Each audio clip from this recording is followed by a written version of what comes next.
हरि की हथेली गहे से सोही सराहे भागो उमगो अनुराग सो बात कहे आवे ना। मौन बने बैठे और भुसुंड जू न बोले बोल खोले दृग संभो सुख सोयस सुनावे ना। मगन हो गए राजमाता ने संदेह को क्रोधित होकर के कहा, अरे पगली तू बाबरी हो गई है क्यों?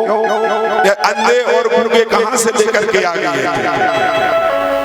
ये गूंगा है कुछ बोलता नहीं है, वो अंधा है कुछ दिखता नहीं है। ऐसे शब्द जब कहे तो भगवान क्या अपने भगवान की खरी खोटी सुन लेंगे? भगवान को नहीं रहा गया,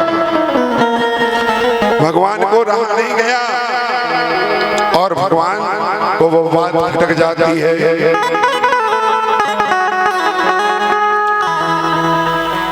जैसे कहा रे बाबरी हो गई जी, गूंगे बहरे को यहां से निकालो, बाबा की समाधि लगी। भगवान ने हाथ बढ़ाया और डांडी को पकड़ लिया। वो तो मगन थे भोले बाबा, तो भोले बाबा है। और उन्होंने तुरंत डांडी को झटक दिया, भगवान की समाधि टूट गई। शंकर भगवान बोले सुनो क्या हो रहा है? डांडी लाते भगवान की समाधि खुल जाती है। तुरंत वो गीतावली का पद आरंभ कर देते हैं, गुण और दोष बखान करने लगते हैं।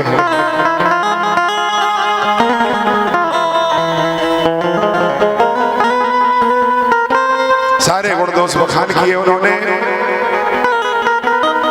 और भगवान का भजन प्रारंभ कर देते हैं। भजन बिना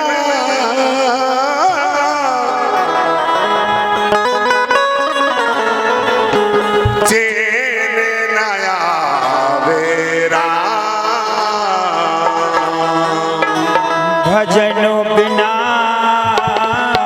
चैन नया बेरा।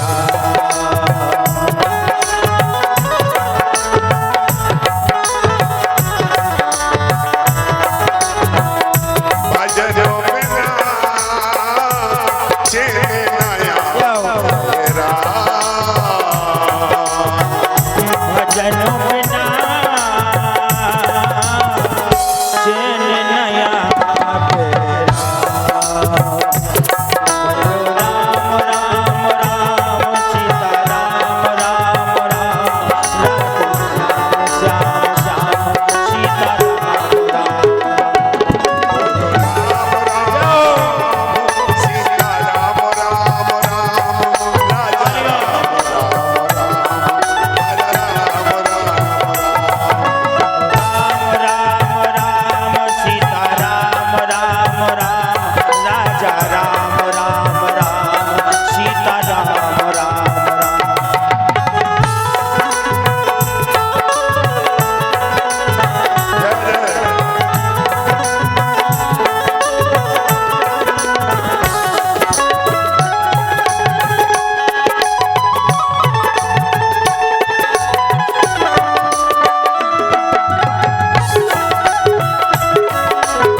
सत्संग चल रहा है, आप लोग तालियों में कंजूसी कर रहे हैं, तालियां बजना चाहिए सब लोगों को।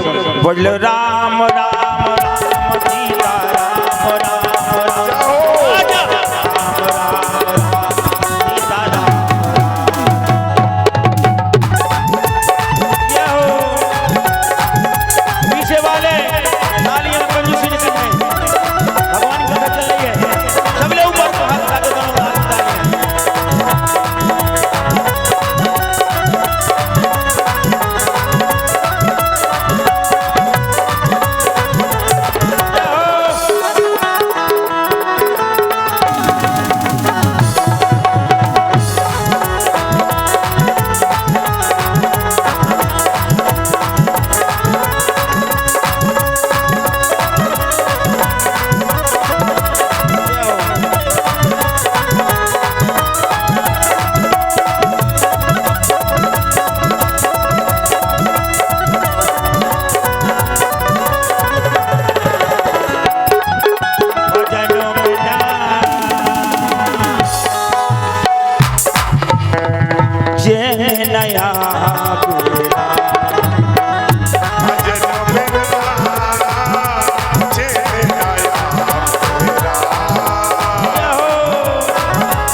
यहाँ पर भगवान के दर्शन हो जाते हैं, भगवान अंतर ध्यान हो जाते हैं, शंकर भगवान कैलाश पर्वत पर पहुंच जाते हैं, आग से सांस में चले जाते हैं। कुछ समय बीत गया, कुछ समय बीतने पर महाराज ने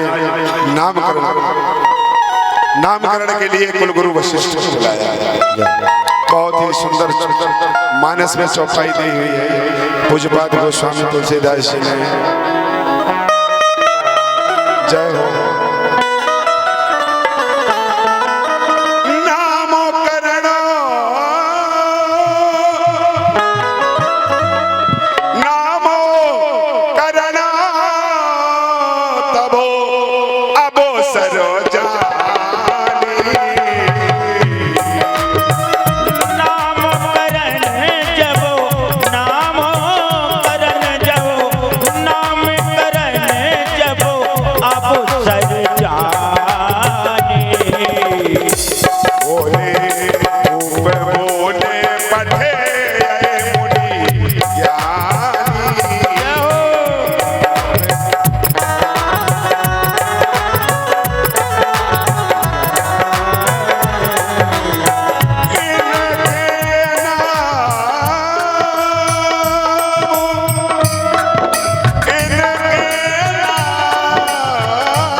गुरु वशिष्ठ जी आते हैं, कहते हैं राजन इनके अनेक अनुपम नाम हैं, फिर भी मैं अपनी बुद्धि के अनुसार कहूंगा।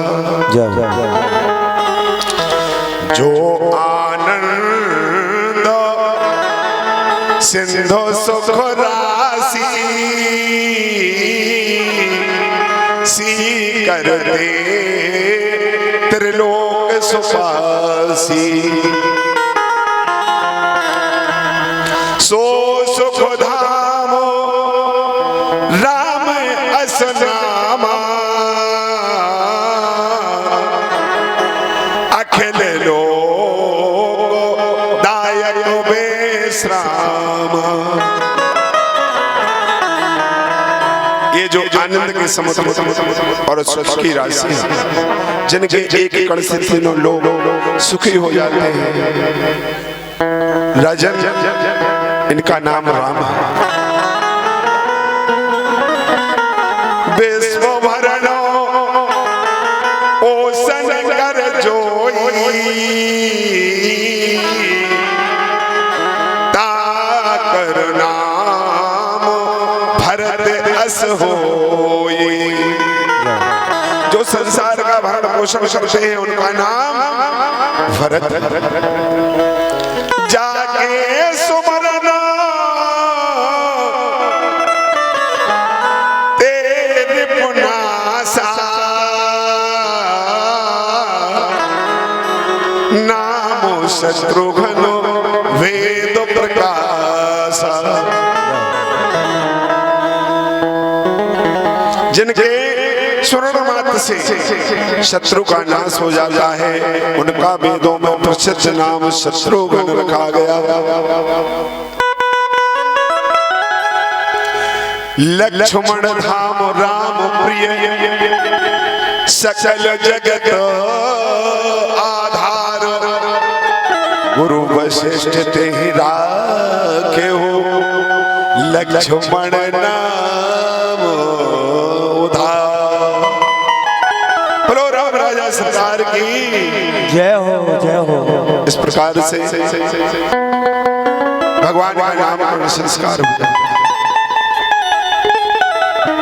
कितना विचार के काम किया महाराज दशरथ जी ने, क्योंकि चौथे पद में पाए हुए थे, वो तो अपने ही मन के नाम रख देना, उसमें गुरु की क्या आवश्यकता। लेकिन नहीं, आज गुरुओं को कहाँ बुलाते हैं, आज तो उनके गुण और दोषों का बखान की आवश्यकता ही नहीं है। टिंकू पिंकू स्वीटी जैसे अंग्रेज अपने कुत्तों के नाम धरते थे, अपनी मति के अनुसार रख लेते हैं, किसी को नहीं बुलाते हैं। गुरु की क्या आवश्यकता। लेकिन जो गुरु को बुलाते हैं ऐसा नहीं है उस नाम, क्योंकि नक्षत्र घड़ी गुण दोषों का विचार करके ही नाम रखते हैं। याद आ गया, देखो एक गांव, एक भैया का नाम था क्या, ठन पाल।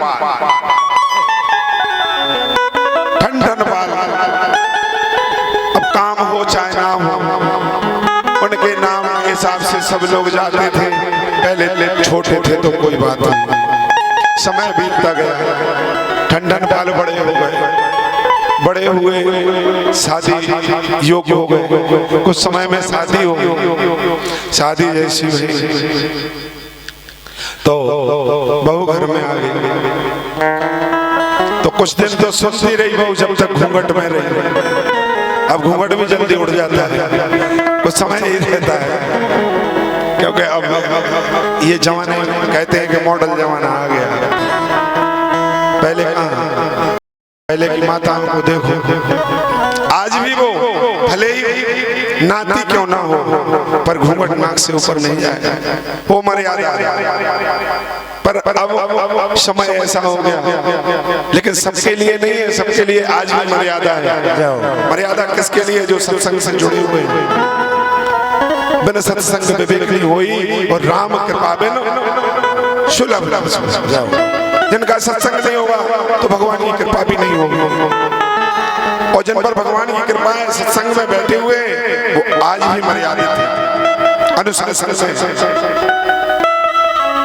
उनका आज भी घूंघट ऊपर नहीं रहता है। और जो नहीं है वो हफ्ता कर जाए जब बहुत बड़ी बात है, नहीं तो ब्यूटी पार्लर फेशियल पे जाए। एक बड़ी प्रथा चली, इतने से बार कटवाए सो ऐसे ऐसे मैया कर ऐसे ऐसे ए माता बहन ध्यान रखना। अपने धर्म में सत्य सनातन धर्म की जय बोली जाती है, सनातन में जी नहीं आता। इसलिए हमारा अनुरोध है माताओं बहनों से कि वहां ना जाके मंदिर जाना शुरू कर दो।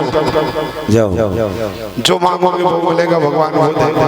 वहां जाने से पैसा खर्च होगा, बाकी मिलने वाला कुछ कुछ कुछ।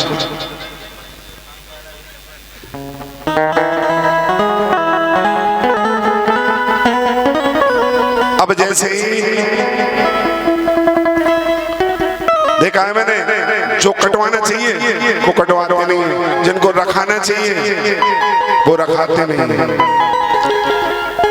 अभी कथा करने भोपाल गया था, मैंने देखा 4 से 10 आप भी थे साथ में, 410 आगे आगे जो बैठ गई हैं वो बड़े घर से कही गई कि ये बड़े घर से देखा मैंने। तो उनके नाखून इतने बड़े बड़े नाखून कितने थे, उंगली से भी इतने निकले हुए थे। मैं किसी की आलोचना नहीं कर रहा, बता रहा हूँ, याद आ गई है वो बाल। और बाल इतने से सत्यवाद है गुरु जी को, सत्यवाद हम संग थे बिल्कुल। बाल छोटे करवा लिए, नाखून बढ़ा लिए और कहते हैं सत्य सनातन धर्म की जय। सनाती बन पाएंगे क्या सनातनी? नहीं बन पाएंगे ना। इसलिए विचार करो, अपने आप पर ध्यान रखो। दुनिया क्या कह रही है मुझे उससे कुछ नहीं लेना देना है। दुनिया क्या कहेगी मुझसे कुछ नहीं लेना देना है। मुझे भगवान का भजन करना है। जो पैसा ब्यूटी पार्लर फेशियल में जाकर के खर्च करते हो वो अगरबत्ती और धूप बत्ती में करना शुरू कर दो। आपके सभी मनोरथ पूर्ण ना हो जाए तो मैं व्यास मंच से कहता हूँ सारे मनोरथ पूर्ण हो जाएंगे, भगवान की कृपा अवश्य करेंगे। बोलो श्री रामचंद्र भगवान की जय हो। लेकिन आज जी महाराज भक्तन को तो बड़ा सुंदर स्वभाव दिखा रहा हूँ, सबको ऐसा लग रहा हमें। सुनो अर्जीना तेरी गली में सुनिए, जय हो। जो बात पूरी हो जाती है, जानते हैं कि उत्कंठा आ रही है बोलने में, लेकिन ठंडन वाली कुछ समय बड़े बड़े जय हो। बात अधूरी है, 2 मिनट की समझ। ठंडन बाल कहते हुए उनके दरवाजे से रोज उनको बड़ी गुस्सा है। बोले देखो बहुत दिन हो गए सुन से कोई भी आए ठंडन बाल का है, ठंडन बाल लगता है। बोले ये नहीं चलेगा, बहुत सुन लिया मैंने। बोले तो क्या करो? बोले नाम बदलवाओ सबसे पहले। बोले नाम तो हमारे गुरुजी ने रखा था। बोले गुरुजी ने भले रखा हो, ऐसा नाम कैसे रख दे? बोले अरे उन्होंने पत्रा देख के, गुणदोष देख के, नक्षत्र देख के नाम रखा, तुम कहती नाम बदल लो। मैं कैसे बदल लूं? बोले तो सुनो, या तो ये नाम चला या मुझे घर में रुको, मैं घर से चले जाऊं। अब तो माता इनकी जय हो जा धमकी दे ले, मानो नहीं तो फिर तुम जाना। कह रही सुनो,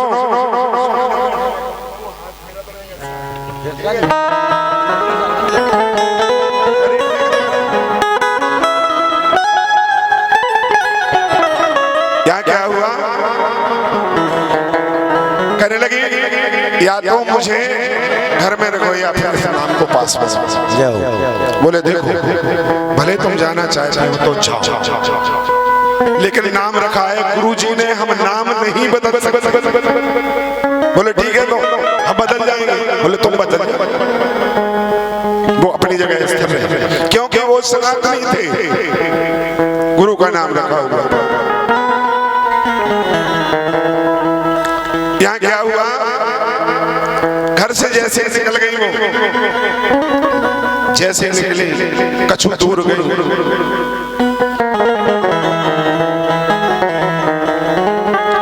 तो एक शमशान भूमि पर अर्थी चली जा रही थी।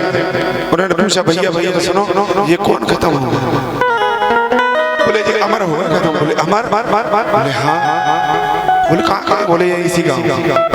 क्या नाम था? बोले अमर नाम था। बोले अमर नाम था वो खत्म हो गया, इनको तो अमर रहना चाहिए। फिर और आगे बढ़े, हल चल रहे थे। बोले भैया इधर आओ। बोले क्यों?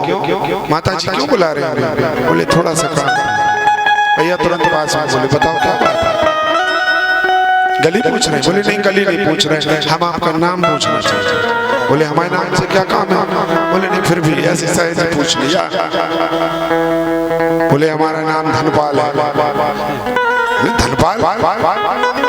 धनपाल हो गया, हर चला रहा। फिर भी मन नहीं माना और आगे को बढ़ गई। आगे गई तो एक माता जी कंडी भी कंडी भी नहीं। बोले बोले इधर आओ भाई इधर आओ। अरे जी जीते तो आओ सब तुरंत आगे। बोले हाँ आओ दीदी क्या बात है? बोले तुम्हारा नाम का है? बोले क्या है?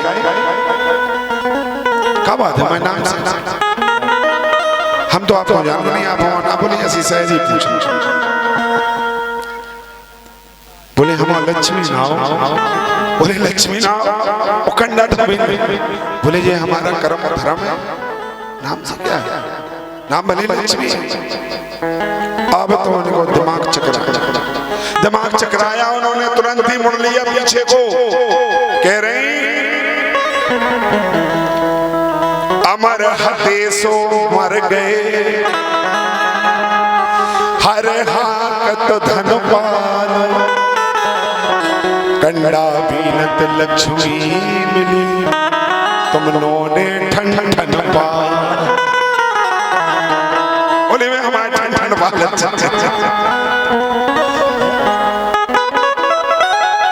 अब के लो इस प्रकार से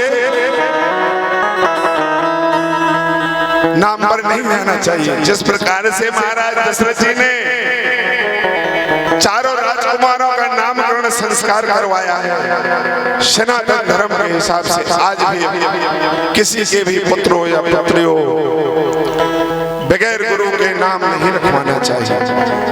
गुरु का रखा हुआ नाम कल्याणकारी होता है। बोलो सियावर रामचंद्र भगवान की जय हो।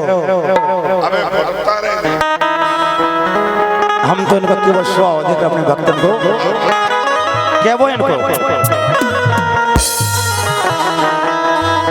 जीना तेरी गली में, मरना तेरी गली, जीना तेरी गली में, मरना तेरी गली।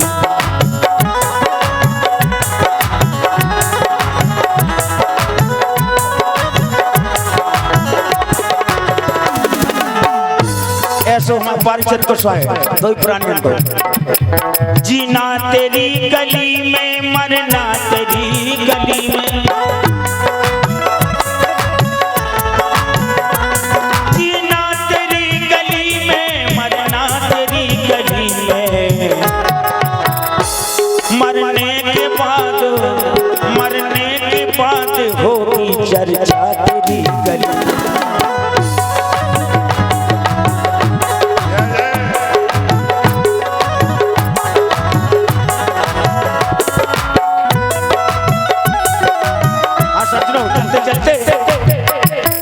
संजू राजा, मंजू राजा, हाँ बहन को लिखा भैया। मंजू राजा बुंदेला ठहरन वालों की ओर से 51 रुपए का दान आता है हमारे राज्य की मधुर वाणी के ऊपर। भगवान की सजा को साधु भाई कामना करते हैं। जय हो।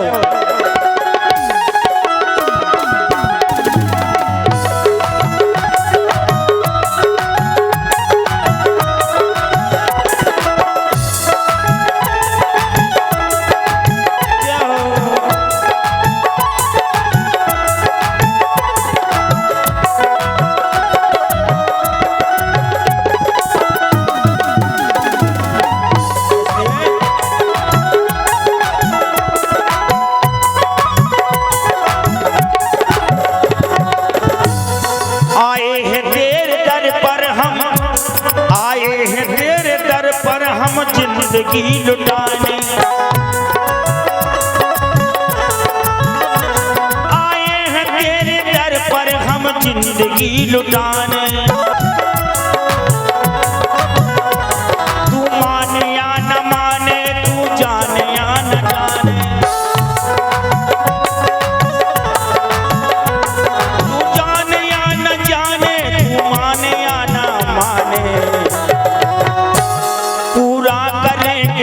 तो पूरा करेंगे हम तो वादा तेरी गली में।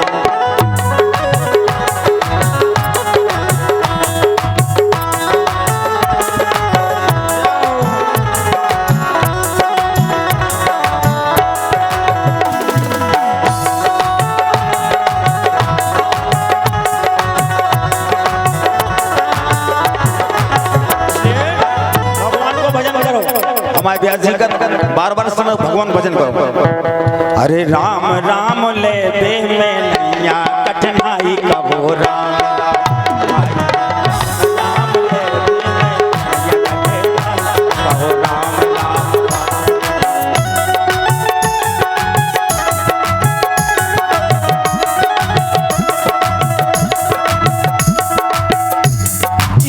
तेरी गली में मरना तेरी गली में मरने के बाद होगी चर्चा तेरी गली में।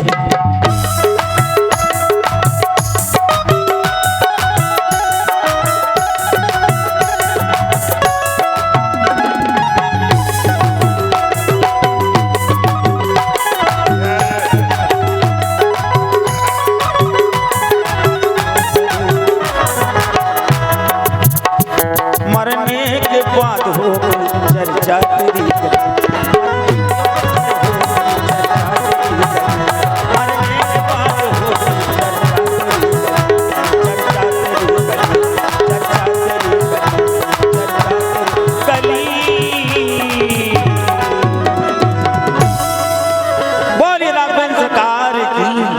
चलते गुरुदेव के चरणों में। यहाँ भगवान का नामकरण संस्कार हो जाता है। अब एक बार रावण ने किसी संत महंत से पूछा, अगले दिन कथा में बताया था कि विश्वामित्र द्वारा विश्ववा द्वारा तांत्रिक यज्ञ हुआ था। सारी कथा आप लोगों को श्रवण कराई। उसको भय बढ़ गया था कि मुझे मारने वाला कोई है नहीं। फिर पूछा, क्योंकि महाराज रघु कह के गए थे, वो भी कथा श्रवण कराई थी। एक बार रावण ने फिर किसी संत महंत से पूछा, अब बताओ हमारी माता किसके द्वारा हुई? अब तो मौत का भय नहीं है मुझे। महंत महात्मा ने कहा कि तुम्हारी मृत्यु अवध नरेश राजा दशरथ के पुत्र राम के द्वारा होगी और मेघनाथ की मृत्यु लक्ष्मण के द्वारा होगी, जो अभी अयोध्या में बाल लीला कर रहे हैं। विचार सुनकर रावण मेघनाथ ने विचार किया, अभी तो बाल रूप में, चलो उन्हें अभी मार डालते। ऐसा सोचकर दर्शनार्थियों के साथ अभी दर्शन करने के लिए सभी जा रहे हैं और हम ब्राह्मण हैं, हम पहुंच सकते हैं। याचकों की कतार में लग गया, दर्शनार्थियों की कतार में लग सकते हैं। रावण और याचकों की कतार में लग गया, ब्राह्मण वेश रूप रख लिया और यहाँ मेघनाथ भौरा बन जाता है। भौरे का रूप मेघनाथ रूप बनाकर राम जी के पल्ले के पास पहुंच गया। वहां पर श्री लक्ष्मण जी का पल्ला भी डला हुआ था, क्योंकि जब लक्ष्मण और राम जी जब सोते थे तो लक्ष्मण जी राम जी के पैर का अंगूठा मुंह में दबा लिया और प्रभु ने कहा, जैसे ही भौरा भन्नाता हुआ गया, यहाँ रावण तो रुक जाते हैं। महाराज दशरथ जी की मैया पूछते हैं, बाबा तुमको क्या चाहिए बताओ? बोले नहीं, अभी तो मैं दर्शन करूंगा। बोले ठीक है, बैठ जाते हैं। आसन दे दिया और भौरा मेघनाथ बन करके और राम और लक्ष्मण के पल्ला के पास पहुंच जाता है कि अब शर्म ले और तुरंत इनको यहाँ खत्म कर दो। जैसे ही मेघनाथ ने विचार ही किया मारने का, तो लक्ष्मण जी राम जी के अंगूठे को मुंह में दबाया। भगवान राम जी अंगूठे को हिला देते हैं, लक्ष्मण सोए हो क्या? उठ के देखो, ये भौरा नहीं है, ये रावण का बेटा मेघनाथ हमें और तुम्हें मारने के लिए आया। जय हो। लक्ष्मण जी तुरंत कहते भैया करना क्या है ये बताओ। बोले इसको कैद करके रखो। मेघनाथ हमें और तुम्हें मारने के लिए आया है। लक्ष्मण ने हाथ ऊपर बढ़ाया और जैसे ही भौरा बनना रहा था तो हाथ से तुरंत पकड़ लिया, मुट्ठी में बंद कर लिया। मेघनाथ कैद हो गया। अब रावण देखता है बैठा बैठा कभी तक मेघनाथ वापस नहीं आया महल के अंदर से, देख रहा है। माता कौशल्या ने कहा बाबा बहुत देर हो गई है, दर्शन कर लीजिए। बोले हाँ। दर्शन के बहाने जैसे ही देखा तो रावण ने लक्ष्मण जी की मुट्ठी को बंद देखा, विचार करने लगा कि यहाँ तो मेघनाथ कैद हो गया है लक्ष्मण जी की मुट्ठी में। ओ विचार करने लगता है। माता कौशल्या जी ने कहा क्या चाहिए बाबा? दर्शन हो गए, अब मांगो तुम क्या चाहते हो? रावण कहते हैं मुझे कुछ नहीं चाहिए। बोले नहीं, मैंने सबको उपहार दिए, जिसने जो मांगा वो दिया और जिसने नहीं मांगा तो अपनी इच्छा से दिया। आप क्या चाहते हैं? बोले अगर देना ही चाहते हो तो लक्ष्मण की मुट्ठी खुलवा लो। क्यों? लक्ष्मण की मुट्ठी में ऐसा क्या है? क्यों खुलवाऊं लक्ष्मण की मुट्ठी? बोले नहीं होने और ना होने से कुछ नहीं है मैया, मैं जो कह रहा हूं बस उतना दे दो मुझे। मैया कौशल्या ने कहा लक्ष्मण मुट्ठी खोलो बेटा। लक्ष्मण ने मुट्ठी खोली, मेघनाथ भन्नाता हुआ भाग गया और रावण ने पीछे मुड़ के नहीं देखा, तुरंत ही पीछे से भाग लिया, कुछ भी नहीं लिया हुआ। बोलो सियावर रामचंद्र भगवान की जय हो। सज्जनों ध्यान दें, ऐसे दानदाताओं के लिए ताली बजाई आती है। हमारे श्री महाराज कुंवर श्री पप्पू राजा जी बुंदेला खैरी डांग वालों की ओर से 501 रुपया कथा में श्रवण करते हैं। हम साधुवाद की कामना करते हैं भगवान सदा खुश रखते हैं, ऐसे सुंदर से भाव बने रहे और उनके परिवार में सद्बुद्धि बने रहे, लक्ष्मी का बढ़ान रहे। बोली राघवेंद्र सरकार की जय हो। चलते हैं गुरुदेव की चरणों में।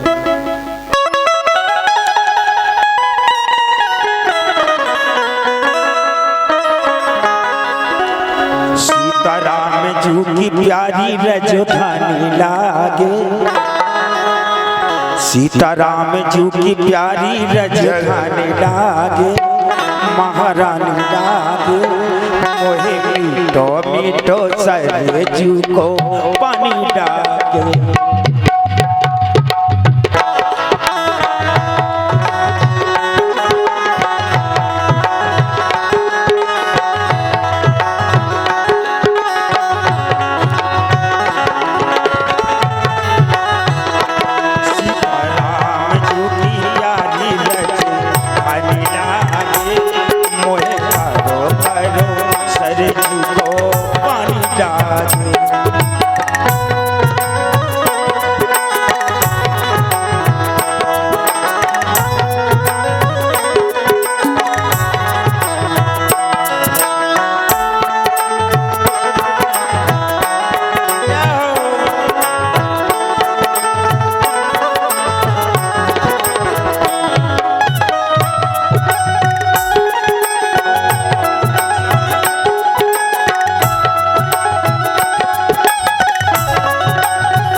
कौशल्या धन्य के कई धन सुमत्रा मैया और धन्य भूप दशरथ जी के आंगन खेल चारों मैया।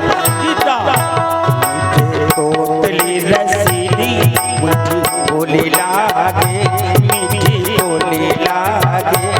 मोहे तो सरजू को पानी डागे।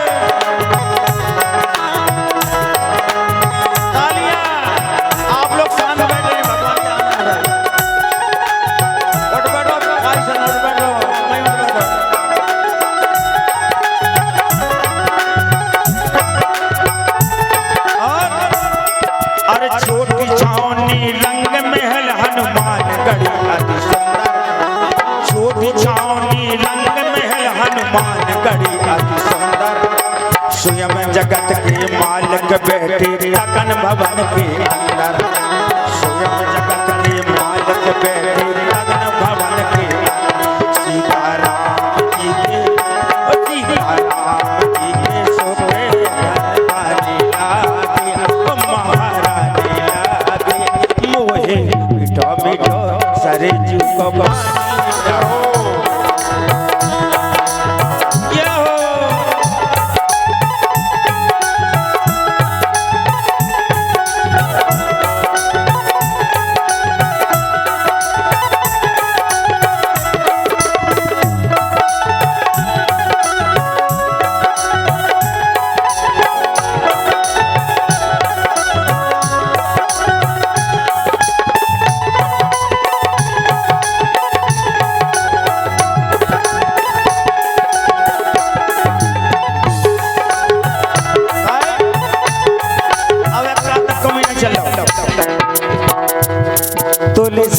समारानी लगो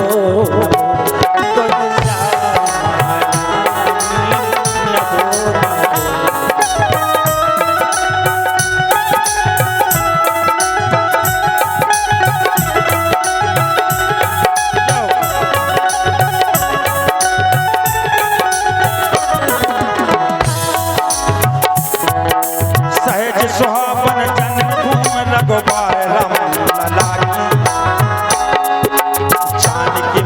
सुंदर शोभा लक्ष्मण द्यूत के लागे जाके कड़कड़ में पीत जा पुरानी लागे मोहे मिठो मिठो सरे जू को पानी लागे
बोलिए राघवेंद्र सरकार की जय।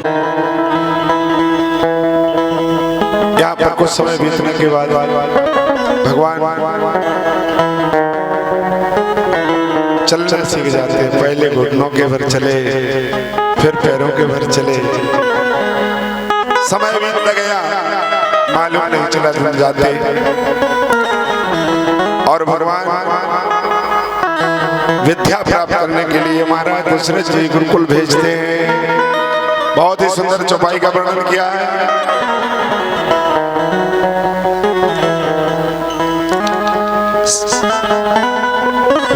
कुछ बात गोस्वामी जी लिखते हैं रामायण में।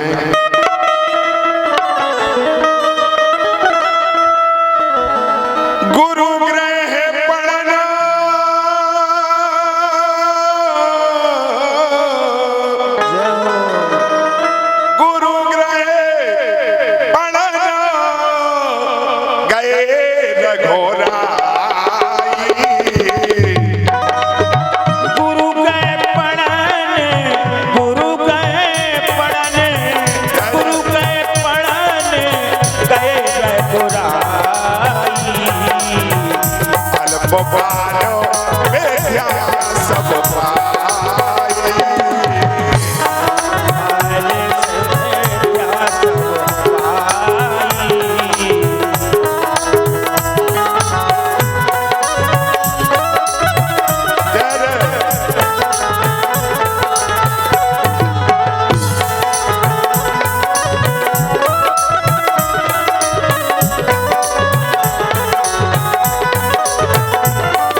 माता पिता गुरुकुल में भेज देते थे और फिर वह 20 वर्ष तक घर नहीं आता था। माता पिता को पुत्रों की किसी प्रकार की चिंता नहीं करनी पड़ती थी, क्योंकि यमुना तट पर स्वयं एक अंत में स्थान बनते थे, उन्हीं में ब्रह्मवासियों की पूर्ण व्यवस्था रहती थी। जिस आश्रम में 10,000 ब्रह्मचारी हों उसे कुलपति कहते थे और 20 वर्ष तक बच्चा घर नहीं आता था। शास्त्र ऐसा बताते हैं जो बालक 25 वर्ष तक ब्रह्मचार्य धारण करेगा वो पूरी 100 साल की आयु पाएगा, उसे ब्रह्मा भी नहीं मार सकते हैं। ऐसा वेद बताता है।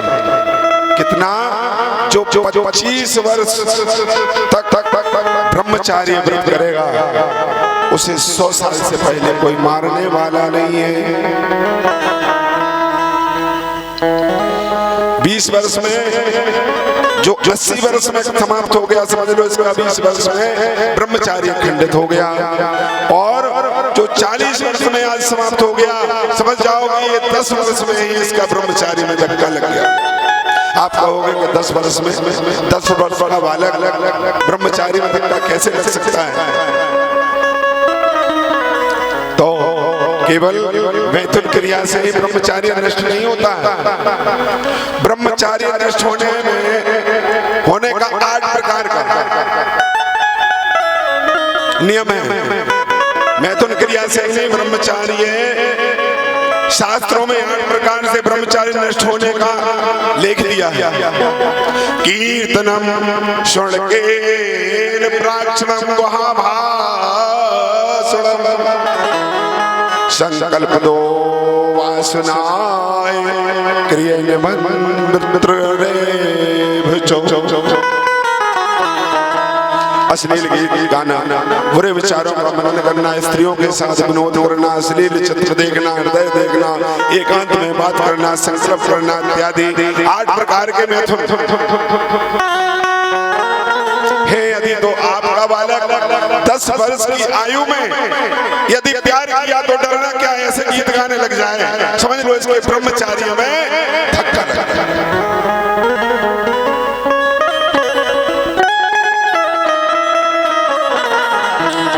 गुरुकुल में उत्तम शिक्षा दी जाती थी। ब्रह्मचार्य के आचरण पर विशेष ध्यान रखा जाता था, उन्हें शिक्षा दी जाती थी। सारा संसार क्या है, तुम क्या हो, यहाँ क्यों क्या लेकर के आए हो, ब्रह्म ज्ञान सहित उच्च वेदांत की शिक्षा गुरुकुल में दी जाती थी।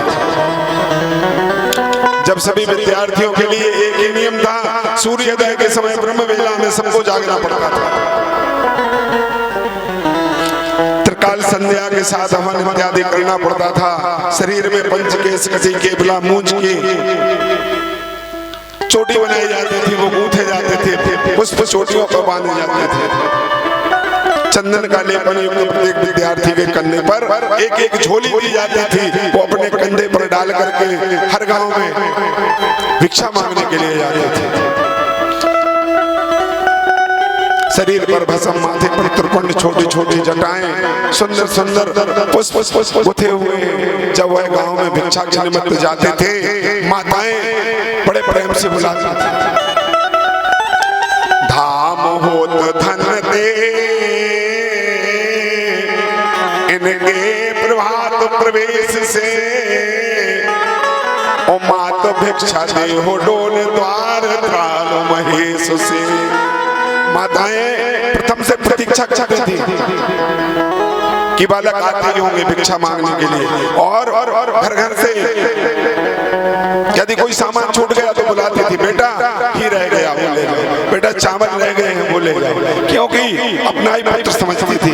वो जानते थे कि मेरा भी बालक किसी माँ के दरबार पर झोली लेकर के खड़ा हुआ, अपना पुत्र समझ करके और भिक्षा देते थे। इस प्रकार का नियम था। 8 बजे तक पाठशाला की पाकशाला में खाद्य सामग्री का ढेर लगा देते थे बालक,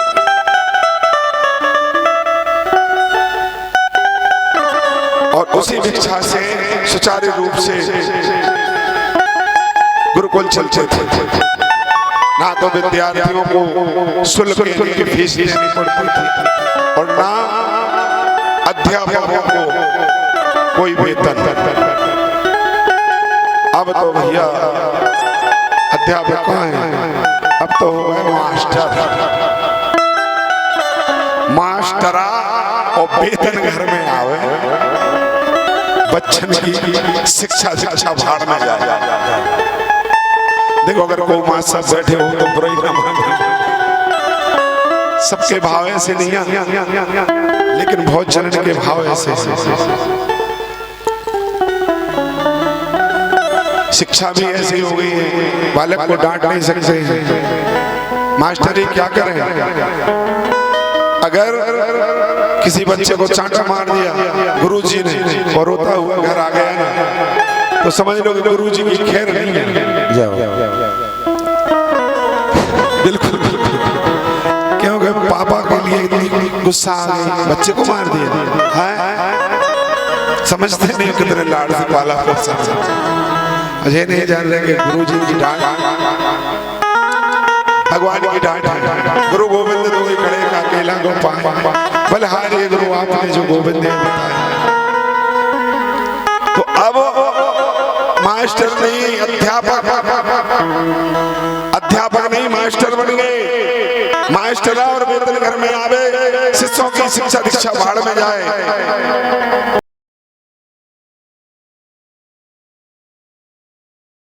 पहले थे नौकरी का मतलब होता था कि एक करे और नौ खाते थे। फिर वही धीरे धीरे चाकरी, एक करता था तो चार लोगों का परिवार चलता। फिर क्या हुआ, फिर हुई तनख्वाह, केवल तनख्वाह, तन कोई पूजा। अब वो भी नहीं पूज रहा, अब कहने लगे वेतन। अब तो तन की भी पूर्ति नहीं हो रही। क्यों नहीं हो रही?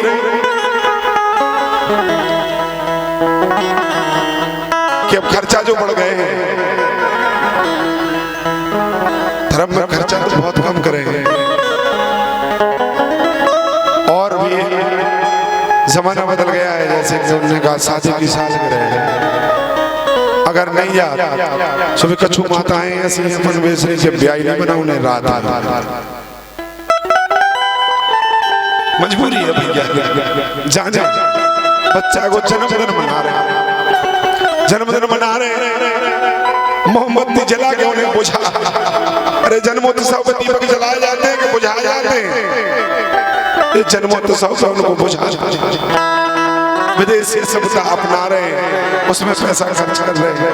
अगर सत्यनारायण की कथा भी कही जाए ना कि कथा बचवा लो, जापाने ने कर जान दो, अब अगली पुणे पे बचवा। इस प्रकार से शिक्षा भी ऐसी हो गई। एक पंडित जी काशी पढ़ के आए और विद्युत जान पड़े, उन्होंने सोचा भागवत पढ़ के आए कि क्यों ना जाके गांव में भागवत करी जाए। पंडित जी सीधे गांव में पहुंचे, घर नहीं गए, काशी से सीधे एक नगर में पहुंचे। नगर में बोले भागवत करा लो, भागवत करा लो, भागवत करा लो। सरपंच साहब के द्वार पहुंच गए। बालक ने जैसे ही सुनी, बोले पिताजी क्या कह रहे हैं? बोले ये कह रहे हैं कि भागवत करा लो। बोले हमें भागवत देखनी है। बच्चा बोला मुझे भागवत देखनी है। अब तो बालहट राजहट और त्रियाहट, ये हटें बहुत खतरनाक होती है। उन्होंने कहा मुझे भागवत देखनी है। बोले बेटा कभी मैंने देखी नहीं, मैं क्या? बोले नहीं, इसीलिए तो मुझे देखना है। माता जी खड़े हैं, माता जी आई, बोले जब बालक हट कर रहा तो दिखा दो भागवत। मैंने कहा चलो ठीक है पंडित जी बताओ भागवत में क्या क्या लगेगा। तो पंडित जी ने बोले देखो एक मंच चाहिए मुझे बैठने के लिए। मंच की आवश्यकता नहीं है, देखो पटेल मंच जैसी वहाँ वो सरपंच साहब लेटते थे, जब खाना खाते थे तो बैठते थे और लेटते थे। जब कोई सभा होती थी, कोई मीटिंग करते थे तो उसी पटेल पे बैठ के करते। बोले देखो मंच वो है, चल जाएगी। पंडित जी तो नए नए आए थे काशी पढ़ के, उन्होंने कहा चलो ठीक है चल जाए, कोई बात। बोले अब और क्या चाहिए? बोले एक यजमान की जरूरत है। बोले ठीक है, वो भी व्यवस्था में कर दूंगा। कितना समय लगेगा? बोले 7 दिन लगेगा। बोले 7 दिन तो बहुत समय हो जाएगा। बोले तो मैं एक ही दिन दिखा दूं, बालक का रोना बंद हो जाएगा और हम देख भी लगेंगे भगवान होती कैसे। भैया भागवत शुरू हो रही है। पंडित जी बोले ठीक है, कल से भागवत सुनाई आएगा। बोले ठीक। समय दे दिया। नगर में दुहाई पड़ गई, कल भागवत पटेल साहब के दरवाजे, सरपंच साहब के दरवाजे, पटेल जनता जनार्दन इत्यादि राजा महाराज सब जो भी थे सब एकत्र हो गए। नगर तो ठीक है, क्षेत्र भी एकत्र हो गए। जय हो। माध्याह्न काल 2 बजे दोपहर में कथा का शुभारंभ हुआ। जब कथा को शुभारंभ हो, जब पटेल साहब ने भोजन उसी पटेल पे वो पटेल साहब लेटने जाते थे। अब पंडित जी ने अपनी आसन लगाई और भागवत जी को खोला। भागवत जी को आरती कर रहे थे। अब ये भोजन करके आए, सो जाओ पंडित जी के बगल में बैठो। बोले पंडित जी सर को किसको? बोले पागल हो गए, हम भागवत कर, तुम कह रहे किसको? अरे बोले हमें नींद आ रही, खाना खा के आए, थोड़ा सोलह। बोले किसको? अरे बोले पब्लिक बैठी देख नहीं रही, ब्यास है ब्यास। अरे बोले भले ब्यास बाद में दिखाई हमें जैसे बोले। अरे बोले नहीं, ऐसा नहीं होता, नियम तो नियम है, अनुष्ठान तो अनुष्ठान है। बोले तुम किसको? बोले तुम किसको? बोले तुम किसको? अब दो पंडित जी में और पटेल साहब दोनों में। बोले तुम कैसे परिचित हो? अब न धक्का मुक्की होने लगी तो उन्होंने उनको पटक दिया, भैया मंच से पटेल से नीचे आए। अब एक दूसरे गदफद होते और आगे को बढ़ रहे। अब ये समझो कि नगर तो पूरा था, पूरा क्षेत्र भी बैठा हुआ था। उन्हें जय हो। अब भागवत शुरू हुआ। अब तो अनुष्ठान कोई बोल भी नहीं सकता। उन्होंने कहा भागवत ऐसी होगी। किसी ने कुछ नहीं बोला। अब पंडित जी कहो पटेल साहब ऊपर, तो पंडित जी ऊपर, कहो पटेल साहब ने तो पंडित जी चलते जब कुलांडे खाते की बाखरई में प्रवेश कर गए। कहा कि प्राण बचा के घर को भाग रहे थे वो पटेल साहब, सरपंच साहब जो बोले घर में घुस जाए। सो पंडित जी भी गठीले थे, ऐसे कम नहीं थे। बोले हम बनाए तुम्हें पारी छे। किसी ने कुछ नहीं बोला। लड़ते पहला पुराने जमाने में खोड़ियां बनती आंगन में, दोनों जन उस खोड़िया में गिर जाता, गिर गए। सो पटेल साहब तो नीचे और पंडित जी ऊपर और धुनाई करवे के कछु नहीं करो भगवान। आज तो देखी सो देखी भागवत जीवन में अगर जीवन तो हम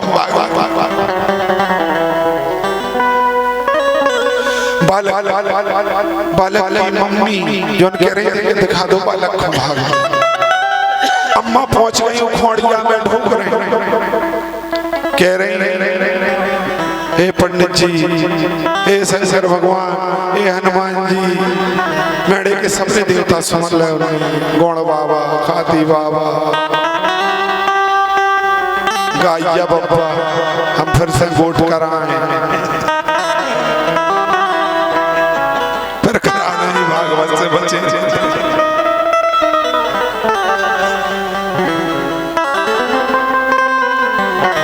का कह रहे कि भागवत महारानी भाग जिन फोर डारो, मोहे चाहे मारो, मोहे लाज के रखैया दो। हमें मार दो चाहे हमारे लाज के रखैया हमें दे दो। मेड़ो लो बकरा लो, सुख पूजा के रो दादा देव छोड़ बड़ी भैंसिया और गैया लो। जय हो। बोले हमारा दादा को छोड़ चाहे बड़ी भैंस हो गैया ले जाओ। अब पंडित जी कह रहे हैं बचो ना विनीत आपे, बचे ना विनीत आपे आने लगी फेरी। ओ आगे प्राण चाहो तो 500 रुपया दो। बोले भैंस और गैया 500 रुपया बोलो मंजूर है। बोले 500 नहीं 1100 दे महाराज। बाहर खड़े आओ दादा खड़े। पंडित जी ने तुरंत छोड़ दिया। सब लोग देख रहे हैं कि जय हो भागवत महारानी। किसी ने किसी से कुछ नहीं कहा कि तुमने मारो जाओ ना बचाते ना बीच में गए। उन्हें सोचा भागवत ऐसी होती बारी छत से बाहर काढ़े गो। बाहर जैसे निकले तो चटाइले तो हो गए थे। पंडित जी तुरंत आए, उनने भैंस गैया लादी अपनी और लही विदाई और चलते बने। यहाँ की बात नहीं हो रही, यहाँ तो जजमान भी समझदार हैं और पंडित जी भी ऐसी विदाई नहीं ले। फिर भी विदाई भाई नहीं ले अगर ले जाए तो कुछ सुना के ऐसी भागवत बोलो शंकर भगवान की।